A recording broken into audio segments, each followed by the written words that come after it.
Hey guys, welcome to my channel. Guys, आज की class में हम 2019 का क्वेश्चन पेपर सॉल्व करेंगे, जिसमें हम हिंदी के क्वेश्चंस डिस्कस करेंगे। यानी हिंदी पोर्शन में जो भी क्वेश्चंस आए हुए थे 2019 के क्वेश्चन पेपर में, उन सभी 50 क्वेश्चंस को हम सॉल्व करेंगे इस वीडियो में। तो देखते हैं कि कौन कौन से क्वेश्चंस आए थे। सबसे पहला क्वेश्चन ये है कि जो 51 से लेकर 52 यानी 2 क्वेश्चंस में आपको क्या करना है, विलोम शब्द बताना है। तो यहाँ आपके पास जो वर्ड दिया है वो है अभिसरण। तो आपको बताना है कि अभिसरण का जो विलोम शब्द होगा वो कौन सा होगा। ऑप्शन आपके पास सायास, अपसरण, प्रसारण या प्रतिरक्षण। तो राइट ऑप्शन कमेंट करके बताइए कि इसमें से राइट ऑप्शन कौन सा हो जाएगा। यहाँ बी ऑप्शन जो है वो सही हो जाएगा कि अभिसरण का जो विलोम शब्द है वो क्या है, अपसरण। नेक्स्ट क्वेश्चन पे फोकस करते हैं। नेक्स्ट क्वेश्चन में पूछा गया है कि सुसुप्त का जो विलोम शब्द है वो क्या होगा। सुसुप्त का मतलब क्या हुआ, सोया हुआ। सोया हुआ का विलोम शब्द मतलब जगा हुआ। तो इसका राइट ऑप्शन क्या हो जाएगा, बी ऑप्शन सही हो जाएगा कि सुसुप्त का जो विलोम शब्द है वो है जागृत। तो 52 नंबर क्वेश्चन का जो बी ऑप्शन है वो एकदम सही हो जाएगा। नेक्स्ट क्वेश्चन देखते हैं। नेक्स्ट क्वेश्चन में बोला गया है कि सही वाक्य चुनिए। सही वाक्य आपको बताना है इन दोनों में से। तो पहला है गत रविवार को मुंबई जाएगा, आने वाले रविवार को वो मुंबई जाएगा, आगामी रविवार को मुंबई जाएगा, ये पूर्वार्ध रविवार को मुंबई जाएगा। तो इन सभी स्टेटमेंट में से जो सी स्टेटमेंट है वो आपका सही हो जाएगा कि आगामी यानी आने वाला, जो आगामी मतलब होता है आने वाला, लेकिन आगामी यहाँ वर्ड ज्यादा बेस्ट रहेगा। तो आगामी रविवार को वह मुंबई जाएगा, ये यहाँ राइट स्टेटमेंट हो जाएगा। नेक्स्ट क्वेश्चन देखते हैं। नेक्स्ट क्वेश्चन में जो स्टेटमेंट है वो है आपकी शंकाओं का निराकरण हो जाना चाहिए। ये क्या, ये तो एक ऑर्डर बेस पे दिया जा रहा है। आपकी शंकाओं का समाधान हो जाना चाहिए, आपकी शंकाओं का सम्मान हो जाना चाहिए, या आपकी शंकाओं का वरदान हो जाना चाहिए। तो यहाँ जो बी ऑप्शन वो सही हो जाएगा, यानी जो बी स्टेटमेंट है बी वाला, ये यहाँ सही स्टेटमेंट होगा। तो 54 नंबर का बी ऑप्शन सही है। नेक्स्ट क्वेश्चन देखते हैं। इसमें क्या बोला गया कि वाक्यांशों के लिए एक शब्द बताना है। यानी जो एक स्टेटमेंट दिया हुआ है पूरा, इसके लिए एक वर्ड क्या होगा वो आपको बताना है। तो आपका जो स्टेटमेंट वो है दिशाएं ही जिनके वस्त्र हैं। यानी दिशाएं ही जिनके वस्त्र हैं उन्हें हम क्या कहेंगे, विश्वम्बर, दिक्पाल, पैगंबर या दिगंबर। तो यहाँ डी ऑप्शन सही हो जाएगा कि दिशाएं ही जिनके वस्त्र होते हैं उन्हें हम कहते हैं दिगंबर। नेक्स्ट क्वेश्चन है युद्ध की इच्छा रखने वाला क्या कहलाता है, मुमुक्षु, बहुश्रुत, युयुत्सु या मौतिक। तो यहाँ आपका जो सी ऑप्शन है वो सही हो जाएगा कि युद्ध की इच्छा जो रखता है उसे कहते हैं युयुत्सु। नेक्स्ट क्वेश्चन देखते हैं। नेक्स्ट क्वेश्चन पूछ रहा है कि आमलक का तद्भव क्या है। आमलक क्या है, एक तत्सम शब्द है, इसका तद्भव आपसे पूछ रहा है।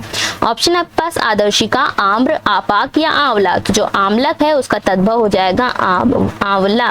और आम्र क्या है, ये तत्सम शब्द है, ये आम का तत्सम शब्द है, यानी आम इसका तद्भव हो जाएगा। तो आमलक का तद्भव हो जाएगा आंवला।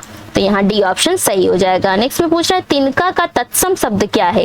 यानी तिनका क्या है, एक तद्भव वर्ड है जिसका आपका तत्सम वर्ड बताना है, तृण, तिक्त, ताम्र या त्वरित। तो जल्दी से कमेंट करके बताइए कि इसका जो राइट ऑप्शन है वो कौन सा हो जाएगा।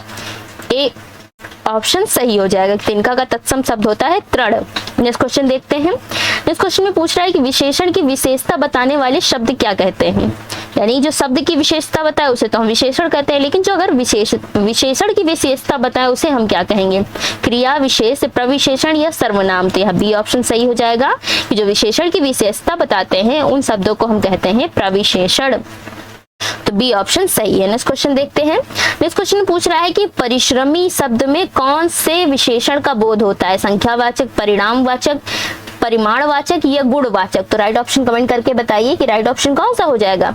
परिश्रमी क्या है, एक गुण है, परिश्रम करना एक गुण है ना, तो यहाँ हो जाएगा आपका गुणवाचक विशेषण।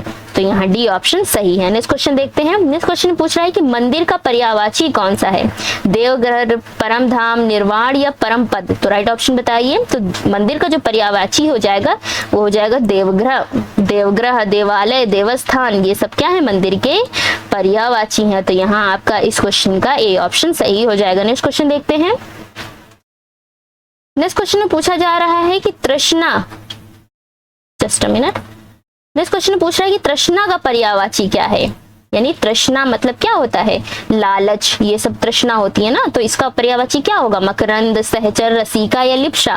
तो यहाँ डी ऑप्शन सही हो जाएगा। लिप्सा, लालच, ये सभी क्या है, तृष्णा के पर्यायवाची हैं। तो यहाँ डी ऑप्शन सही है। नेक्स्ट क्वेश्चन देखते हैं। नेक्स्ट क्वेश्चन पूछ रहे हैं राजपुत्र में कौन सा समास है, बहुब्रीहि, द्विगु, तत्पुरुष या कर्मधारय। जल्दी से कमेंट करके बताइए इसमें कौन सा समास हो जाएगा। इसमें तत्पुरुष समास हो जाएगा। क्यों? क्योंकि राजा का पुत्र, राजपुत्र मतलब राजा का पुत्र, तो ये सब किस में आते हैं? तत्पुरुष में आते हैं, तो यहाँ तत्पुरुष समास हो जाएगा। नेक्स्ट क्वेश्चन देखते हैं। इसमें संधि विच्छेद पूछा गया है कि सच्चिदानंद का संधि विच्छेद कौन सा होगा, और साथ ही साथ आपको ये भी कमेंट करके बताना है कि इसमें कौन सी संधि है, स्वर संधि है, व्यंजन संधि है या विसर्ग संधि है। जल्दी से बताइए। तो इसमें जो ए ऑप्शन वो सही हो जाएगा, सत्य प्लस चित्त प्लस आनंद, ये क्या हो जाएगा? सच्चिदानंद। ये वर्ड बन जाएगा सच्चिदानंद। इसका संधि विच्छेद क्या होगा? सत्य प्लस चित्त प्लस आनंद। तो 64 नंबर का ए क्वेश्चन ए ऑप्शन आपका सही हो जाएगा। और इसमें जो संधि है वो है व्यंजन संधि, व्यंजन संधि इसमें है। नेक्स्ट क्वेश्चन देखते हैं। नेक्स्ट क्वेश्चन पूछ रहा है जुगुप्सा किस रस का स्थायी भाव है, यानी जो भी रस होते हैं उनका कोई ना कोई स्थायी भाव होता है, तो वही पूछना है। स्थायी भाव दिया हुआ है, पूछ रहा है किस रस का स्थायी भाव, अद्भुत रस का, भयानक का, विभत्स का या रौद्र का। तो यहाँ सी ऑप्शन सही हो जाएगा कि जुगुप्सा क्या है? विभत्स रस का स्थायी भाव है, तो सी ऑप्शन करेक्ट है। नेक्स्ट क्वेश्चन देखते हैं। इस क्वेश्चन में पूछ रहा है कि सूरज को दीप दिखाना का क्या अर्थ है, रोशनी में अंधकार होना, किसी व्यक्ति की तुच्छ प्रशंसा करना, प्रभाव स्थापित करना या सम्मान बढ़ाना। तो यहाँ जो आपका बी ऑप्शन वो सही हो जाएगा कि सूरज को दीप दिखाना मतलब होता है किसी व्यक्ति की तुच्छ प्रशंसा करना, यहाँ बी ऑप्शन सही है। नेक्स्ट क्वेश्चन देखते हैं। इस क्वेश्चन पूछ रहा है कि निम्न में से कौन सी द्रविड़ परिवार की भाषा है, यानी द्रविड़ परिवार की भाषा कौन सी है, उड़िया, बांग्ला, असमिया या कन्नड़। तो यहाँ डी ऑप्शन सही है कि कन्नड़ क्या है, कन्नड़ आपकी द्रविड़ परिवार की भाषा है, तो यहाँ आपका डी ऑप्शन सही हो जाएगा इस क्वेश्चन के भी। आप पे नेक्स्ट क्वेश्चन देखते हैं। इसमें शुद्ध वर्तनी पूछी गई है, तो आप पहला क्या है, भौगोलिक, भौगोलिक, भूगोलिक या भूगोलिक। तो यहाँ जो ए ऑप्शन है ये सही हो जाएगा, भौगोलिक ही आपका सही शब्द होता है, ए ऑप्शन सही है। अब प्रफुल्लित की बात करें तो क्या हो जाएगा, यहाँ सी ऑप्शन सही हो जाएगा। प्रफुल्लित ये जो वर्ड लिखा गया ये राइट लिखा गया और सब तो गलत लिखे गए हैं, तो ये सी ऑप्शन है। इस क्वेश्चन देखते हैं। इस क्वेश्चन पूछ रहा है कि स्वावलंबन मनुष्य को आत्मनिर्भर ही नहीं बनाता बल्कि उसमें क्या जगाता है, आत्मविश्वास भी जगाता है, तो बी ऑप्शन सही है। नेक्स्ट क्वेश्चन देखते हैं। बीड़ा उठाना से क्या तात्पर्य है, यानी बीड़ा उठाना मतलब क्या होता है, लोग कहते हैं ना मैं इस काम के लिए बीड़ा उठा रहा हूँ, बीड़ा मतलब दृढ़ संकल्प करना, किसी चीज के लिए आप क्या कर रहे हैं, दृढ़ संकल्प कर रहे हैं, तो यहाँ ए ऑप्शन सही है। नेक्स्ट क्वेश्चन देखते हैं। इस क्वेश्चन में पूछ रहा है मनोज का पीसीएस में चयन हो गया तो समझो उसने गढ़ जीत लिया, यानी यहाँ पूछ रहा है कि गढ़ जीत जाना का मतलब क्या होता है, यानी गढ़ जीतना मतलब क्या, युद्ध जीत जाना, कब्जा कर लेना, अनुभव प्राप्त करना या कठिन कार्य पूरा होना। तो डी ऑप्शन सही है। पीसीएस में चयन होना क्या एक कठिन कार्य है, अगर कठिन कार्य पूरा हो रहा है मतलब उसने गढ़ जीत लिया, तो यहाँ डी ऑप्शन सही है। फिर उसके बाद पूछ रहा है अंगा, इया, अड़ा, ना, म कौन से व्यंजन है, स्पर्श व्यंजन है, अंतःस्थ व्यंजन है, उच्छिप्त व्यंजन है, अनुनासिक व्यंजन है। तो डी ऑप्शन सही हो जाएगा कि अंगा, इया, अड़ा, ना, म कौन से व्यंजन है, अनुनासिक व्यंजन है, तो डी ऑप्शन करेक्ट है। नेक्स्ट क्वेश्चन देखते हैं। वह आया और मैं चला गया, इस जस्ट अ मिनट, हाँ सही है। वह आया और मैं चला गया इस वाक्य में कौन सा अवयव है, संबंध बोधक अवयव है, विस्मयादि बोधक अवयव है, समुच्चय बोधक अवयव है या आदर बोधक अवयव है, जल्दी से बताइए इसमें कौन सा सही हो जाएगा। यहाँ जो आपका सी ऑप्शन है ये सही हो जाएगा, वह आया और मैं चला गया इसमें समुच्चय बोधक अवयव है। नेक्स्ट क्वेश्चन देखते हैं। कौन सा शब्द कालवाचक क्रिया विशेषण है, यानी कौन काल समय के बारे में बता रहा है, कौन समय के लिए क्रिया विशेषण, कालवाचक क्रिया विशेषण है, बारी बारी, भीतर, आज या यथा संभव। तो इनमें क्या है, आज जो है वो टाइम का बता रहा है, तो आज क्या हो जाएगा, एक कालवाचक क्रिया विशेषण हो जाएगा। नेक्स्ट क्वेश्चन देखते हैं। इसमें पूछ रहा है अशुद्ध वाक्य को पहचानिए, यानी 4 स्टेटमेंट है जिसमें 3 राइट है 1 गलत है, वो आपको बताना है। तो यहाँ जो बी ऑप्शन है वो सही हो जाएगा, मेरे ऊपर कृपा करें नहीं होता, मुझ पर कृपा करें ये होता है, तो यहाँ बी ऑप्शन इस क्वेश्चन के बिहाफ पे सही हो जाएगा, यानी मेरे ऊपर कृपा करें ये कोई राइट स्टेटमेंट नहीं है, गलत स्टेटमेंट है, बाकी के सभी क्या है एक राइट स्टेटमेंट है, तो यहाँ इस क्वेश्चन के बिहाफ पे आपका बी ऑप्शन सही है। नेक्स्ट क्वेश्चन देखते हैं।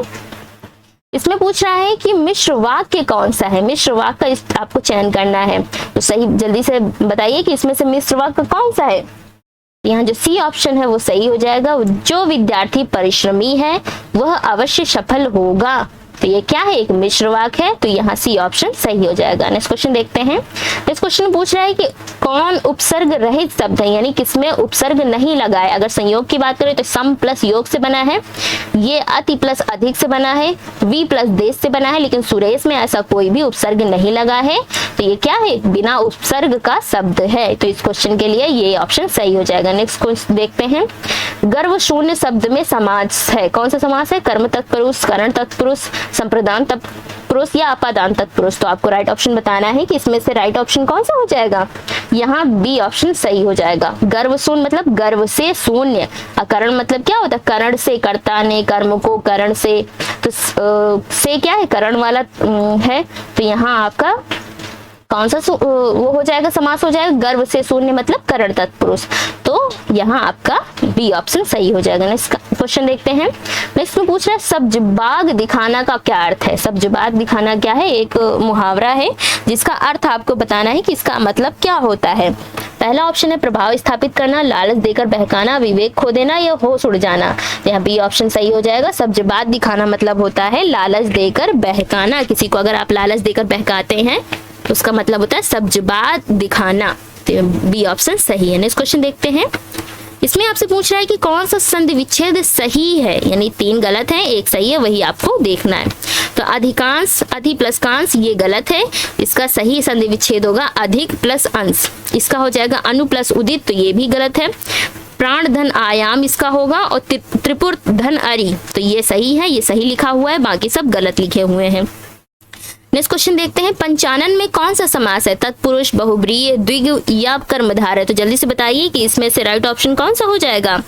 तो यहाँ आप देखिए पंचानन यानी 5 है जिसके मुख, ये किसके लिए इंगित कर रहा है, तो यहाँ आप तीसरे व्यक्ति के लिए इंगित कर रहा है, तो यहाँ आपका कर्मधारय तत्पुरुष हो जाएगा। फिर नेक्स्ट क्वेश्चन देखते हैं। नेक्स्ट क्वेश्चन पूछ रहा है 3 तेरा करना का क्या मतलब होता है। 3 तेरा करना भी एक मुहावरा है, उसका क्या मतलब होता है, पृथकता की बातें करना, जैसे को तैसा, गुस्सा करना या पूरी तरह फट जाना। तो यहाँ ए ऑप्शन सही हो जाएगा। 3 तेरा करना मतलब क्या होता है, पृथकता की बातें करना, तो ए ऑप्शन सही है। नेक्स्ट क्वेश्चन देखते हैं। नेक्स्ट क्वेश्चन पूछ रहा है हंसुए के ब्याह में खुरपे का गीत, ये कहावत है, इसका मतलब क्या है, शादी में गीत गाना, जश्न मनाना, असंगत बातें करना या निचले स्तर की बातें करना। यहाँ आपका सी ऑप्शन सही हो जाएगा।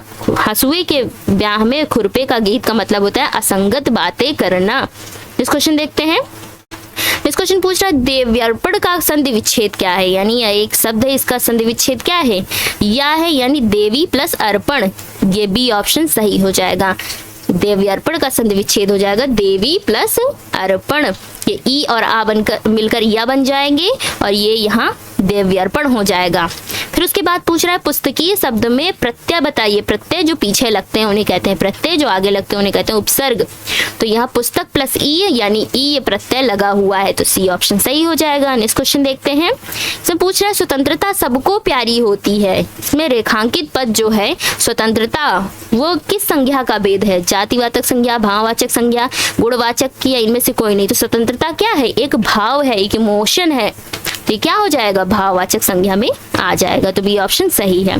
फिर उसके बाद पूछ रहा है मुझे किस प्रकार का सर्वनाम है, उत्तम पुरुष, मध्यम पुरुष, अन्य पुरुष, या इनमें से कोई नहीं। तो मैं आपको बता दूं कि मैं, मुझे, ये सब क्या है, ये उत्तम पुरुष के उदाहरण है, तो ए ऑप्शन सही हो जाएगा। नेक्स्ट क्वेश्चन देखते हैं, जिसमें पूछ रहा है विशेषण शब्द जिस संज्ञा या सर्वनाम की विशेषता बताते हैं उसे क्या कहते हैं, यानी विशेषण जिस संज्ञा या सर्वनाम की विशेषता बताते हैं उन्हें हम क्या कहेंगे, क्रिया विशेषण, विशेष्य, प्रविशेषण या उपमान। तो जल्दी से कमेंट करके बताइए कि इसका राइट ऑप्शन क्या हो जाएगा। इसका राइट ऑप्शन हो जाएगा विशेष्य। विशेषण जिस शब्द की, जिस संज्ञा या सर्वनाम की विशेषता बताते हैं उन्हें हम कहते हैं विशेष्य, तो यहाँ आपका बी ऑप्शन सही है। नेक्स्ट क्वेश्चन देखते हैं।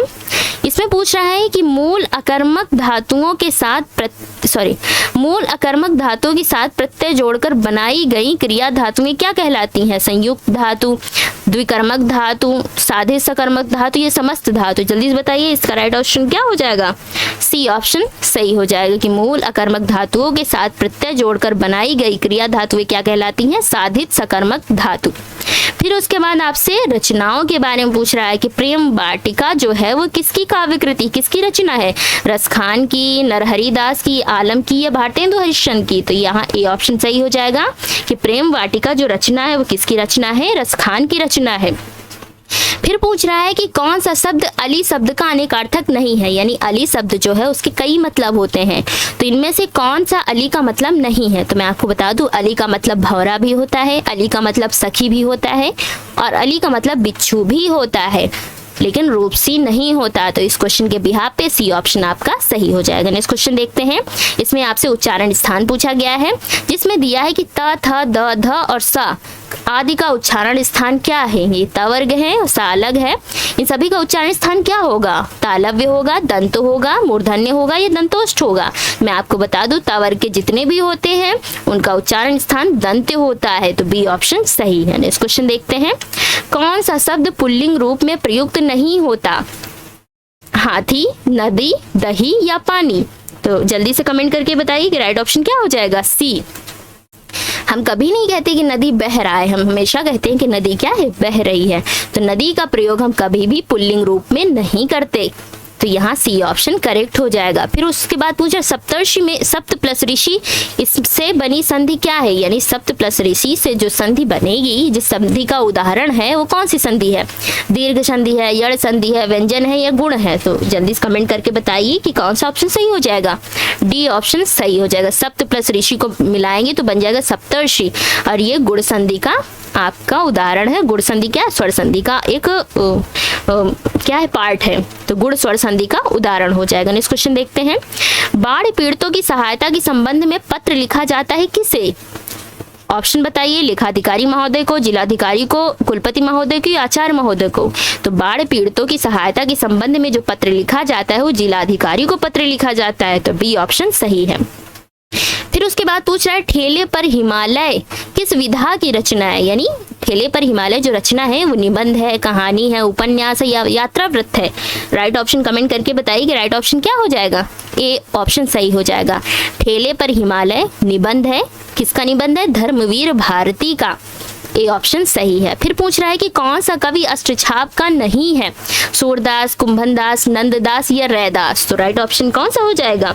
यहाँ डी ऑप्शन सही हो जाएगी कि जो रैदास है वो अष्टछाप के कवि नहीं है, बल्कि सूरदास, कुंभनदास, नंददास ये सभी अष्टछाप के ही हैं। यहाँ डी ऑप्शन इस क्वेश्चन के बिहाफ पे सही है। नेक्स्ट क्वेश्चन देखते हैं। किस वाक्य में अपादान कारक है? राम ने रावण को तीर माना, मोहन से अब नहीं गाया जा सकता, हिमालय से गंगा निकलती है, चाकू से फल काटो। तो यहाँ सी ऑप्शन सही हो जाएगा। हिमालय से गंगा निकलती है, ये क्या है? अपादान कारक यूज हुआ है, तो यहाँ सी ऑप्शन सही है। फिर आपसे पूछ रहा है अशुद्ध वर्तनी कौन सी है, यानी अशुद्ध वर्ड आपसे पूछ रहा है। गलत वर्ड आंगन, मुश्किल, 25 या ईर्ष्या। तो जल्दी से बताइए। तो यहाँ जो ए ऑप्शन है यहाँ क्या लगेगा? यहाँ चंद्रमा वाला लगेगा। तो आंगन जो लिखा हुआ है ये गलत लिखा हुआ है, तो ये क्या हो जाएगा? अशुद्ध वर्तनी हो जाएगी। तो इस वीडियो में हमने टोटल हिंदी के 50 क्वेश्चंस डिस्कस किए जो 2019 के क्वेश्चन पेपर में आए हुए थे। तो अगर वीडियो आपको अच्छा लगे तो प्लीज़ वीडियो को लाइक कर दीजिए। चैनल को सब्सक्राइब नहीं किया है तो चैनल को जल्दी से जल्दी सब्सक्राइब कर लीजिए। इस वीडियो को देखने के लिए आपका बहुत बहुत धन्यवाद। Thank you.